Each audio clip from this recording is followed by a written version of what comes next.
Olá, bom dia a todos e a todas. Estamos aqui no espaço da ADUFO Sessão Sindical para fazer a leitura da Carta às Brasileiras e aos Brasileiros em defesa do serviço das servidoras e servidores públicos. Isso foi uma iniciativa aí do FONASEF, uma chamada do FONASEF e de outras entidades sindicais. E nós estamos então aqui hoje em companhia de outras entidades, companheiras na luta também pela defesa do serviço público. Estamos, portanto, a ADUFO, Sessão Sindical, aqui representada por mim, sou o Sidney Ruocco, presidente da ADUFO. Temos aqui também o companheiro Robson, coordenador-geral do Sintet-UFO, Sindicato dos Trabalhadores Técnicos Administrativos da UFO. Temos o professor Neivaldo, representando o Sindiut, Uberlândia, né? Do Serviço Público Estadual de Uberlândia. Temos a Jaciara representando o PSOL, né, Uberlândia. Então, eu vou passar a palavra agora imediatamente ao Robson, que fará a leitura do primeiro trecho dessa carta em defesa do serviço das servidoras e servidores públicos do Brasil.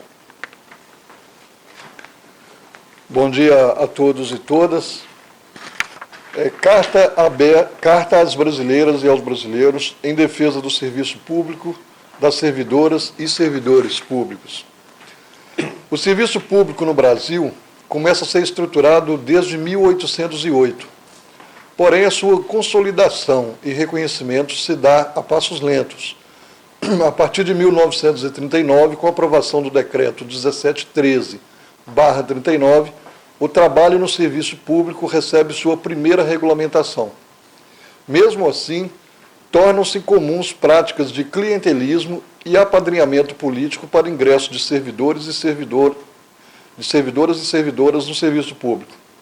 Somente com a Constituição de 1988, em seu artigo 37, é que a regulamentação do trabalho ganha novas configurações, como, por exemplo, a estabilidade de servidores e servidoras, direito da população, pois garante imparcialidade e impessoalidade para defender os direitos de todos e todas, e a exigência de concurso para ingresso no serviço público. É importante destacar que são os serviços públicos que concretizam direitos sociais para a população e por meio do serviço público que saúde, educação, previdência, assistência social, moradia, segurança e tantas outras necessidades da classe trabalhadora e do povo pobre se tornam direitos conquistados. Mesmo o serviço público tendo essa relevância para a população e, em especial, o povo mais pobre, diversas contrarreformas que retiram direitos já foram realizadas no Brasil. Nesse país continental, os serviços públicos são cada vez mais imprescindíveis para garantir, inclusive, a sobrevivência do nosso povo. Como afirmou a Carta do Povo Brasileiro em defesa da democracia, neste parágrafo, vivemos em país de profundas desigualdades sociais, com carências em serviços públicos essenciais, como saúde, educação, habitação e segurança pública. Temos muito a caminhar no desenvolvimento das nossas potencialidades econômicas de forma sustentável. O Estado apresenta-se ineficiente diante dos seus inúmeros desafios. Pleitos por maior respeito e igualdade de condições em matéria de raça, gênero e orientação sexual ainda estão longe de ser atendidos com a devida plenitude. É preciso revogar a Emenda Constitucional 95, que congela investimentos sociais e libera recursos do Fundo Único para o pagamento de juros e amortizações da dívida com os bancos. Também é importante realizar uma auditoria da dívida, revogar a contrarreforma trabalhista, que retira direitos históricos da classe trabalhadora, e as contrarreformas da Previdência, colocando o país numa escalada de violência contra as populações LGBTQIA+, indígenas, trabalhadores rurais e retirada de direitos. Atualmente, a PEC 32, de iniciativa do governo Bolsonaro, com o argumento de diminuir o papel do Estado, é a principal tentativa de desmonte do serviço público. Além de outras questões, essa proposta da reforma administrativa, na lógica bolsonarista de aprofundamento do Estado neoliberal, com precarização dos serviços públicos, terceirização, corte de direitos antecipando os ataques da reforma administrativa, assim como propicia o retorno ao sistema anterior de ingresso no serviço público por indicação e não por concurso público. Esse governo é responsável também pelo congelamento de salários de servidoras e servidores públicos federais em um período de inflação recorde em um só governo neste século. Precisamos defender e construir um serviço público que atenda às demandas da sociedade brasileira, em especial da classe trabalhadora e do povo pobre, acima dos interesses privados. Defender democracia é defender políticas públicas para a população em situação de vulnerabilidade, as liberdades democráticas e os direitos da população, é defender a manutenção, a ampliação e os investimentos nos serviços públicos. E para que isso ocorra, é necessário que tenhamos servidores e servidoras públicas qualificados e bem remunerados. O desmonte do serviço público corrobora com o aumento das desigualdades sociais. Em um país como o Brasil, o serviço público é um setor estratégico para atender a população e para diminuir essas desigualdades. Por isso, o serviço público tem de ser uma política estrutural e permanente, não uma política ocasional de governo. Que o serviço público brasileiro seja do tamanho da necessidade do povo brasileiro, sempre. Termina aqui, então, o documento. Eu gostaria de chamar novamente os companheiros e a companheira, para que a gente possa até fazer as nossas considerações finais. E eu queria dizer que, obviamente, todas as entidades aqui representadas assinaram essa carta, mas essa carta também está aberta. Nós vamos deixar o link aí na transmissão do YouTube, nas redes sociais das entidades, para que as pessoas possam acessar e, se concordarem, assinar, endossando a carta. E eu gostaria de, vamos dizer, rapidamente colocar para os companheiros e para a companheira que, lida a carta, isso é um pedido à ponderação no dia do voto, né? Nós estamos fazendo aqui o mais legítimo debate político, não eleitoral. Estamos falando de debate político, mas que certamente tem consequências eleitorais. Porque o debate político, segundo a Constituição de um país democrático garante, né, a liberdade de expressão, é justamente para que o eleitor possa se orientar no dia do voto. Então, se essa carta faz considerações que o eleitor concorda, ele deve se basear nessas considerações para escolher o seu candidato, a sua candidata, agora nas eleições que se aproximam.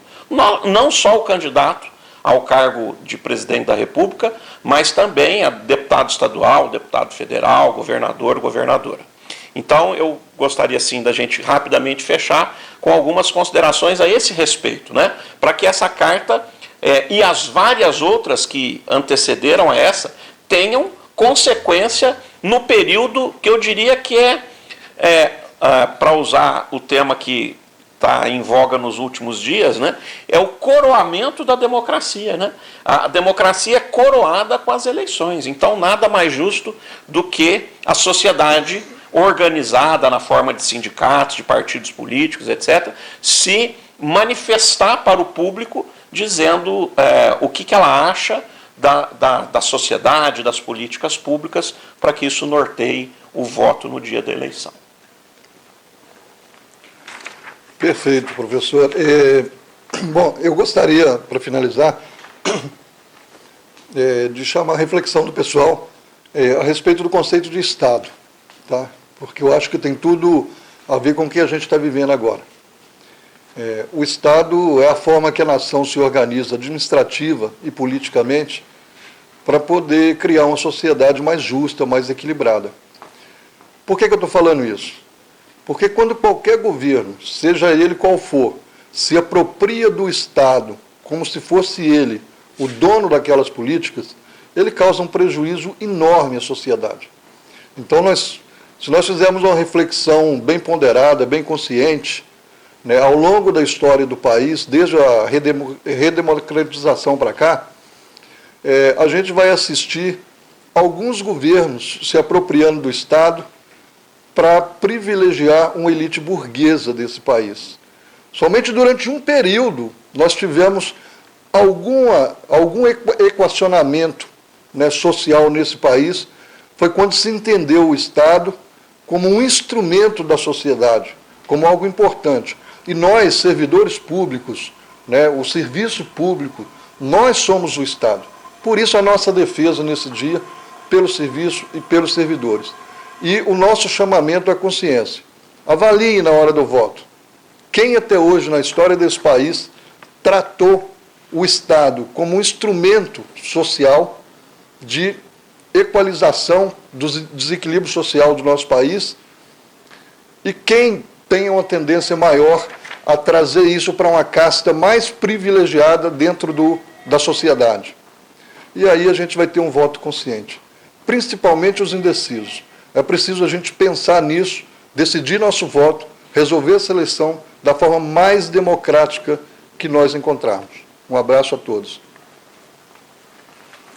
Bom dia a todos e a todas. Sou o professor Neivaldo, da diretoria local e estadual também do Sindiúte.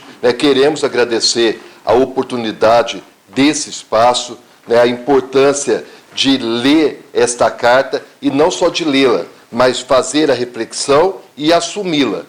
Nós vivemos o período eleitoral, e nós temos aqui em jogo o papel do Estado. Nós conhecemos o Estado como bem-estar social e conhecemos o Estado mínimo. E muitos dos candidatos que estão aí, em nome da eficiência do Estado, levam o discurso do Estado mínimo, e nós sabemos a consequência disso para as nossas vidas.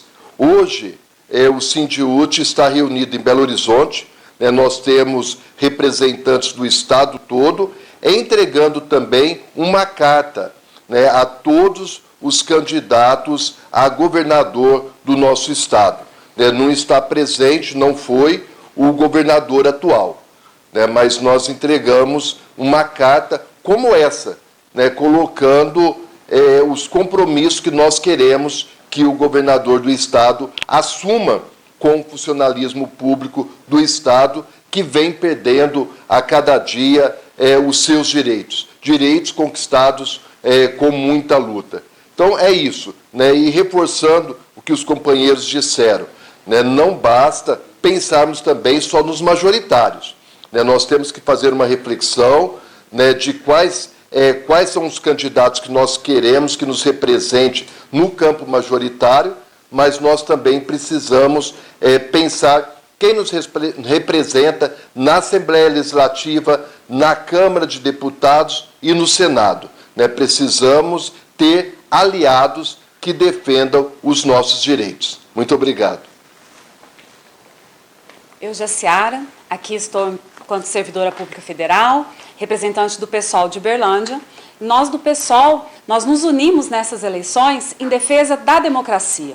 Nós entendemos que era importante abrir mão de uma candidatura própria para unirmos força, porque o que está aqui hoje em questão é a defesa da democracia. E nós todos estamos aqui, lendo essa carta, buscando a defesa dos direitos de todos os trabalhadores, não apenas os servidores públicos, em defesa, acima de tudo, do nosso Estado democrático de direito. Obrigada, professor. Gente, muito obrigado a todos que estejam acompanhando aí pelas mídias digitais. Esse vídeo, obviamente, ficará disponível aí nas nossas redes sociais, na própria plataforma aí do YouTube, para que as pessoas possam acompanhar aí no momento que for oportuno. Então, dessa forma, agradeço imensamente a presença dos companheiros e da companheira aqui, e faremos outras atividades. Esperamos né, estar juntos aqui para fazer outras atividades de cunho político, de cunho, eu diria até esclarecedor, neste momento tão importante, como disse a Jaciara, para a democracia, para o Estado democrático de direito aqui no nosso país. Muito obrigado e até a próxima.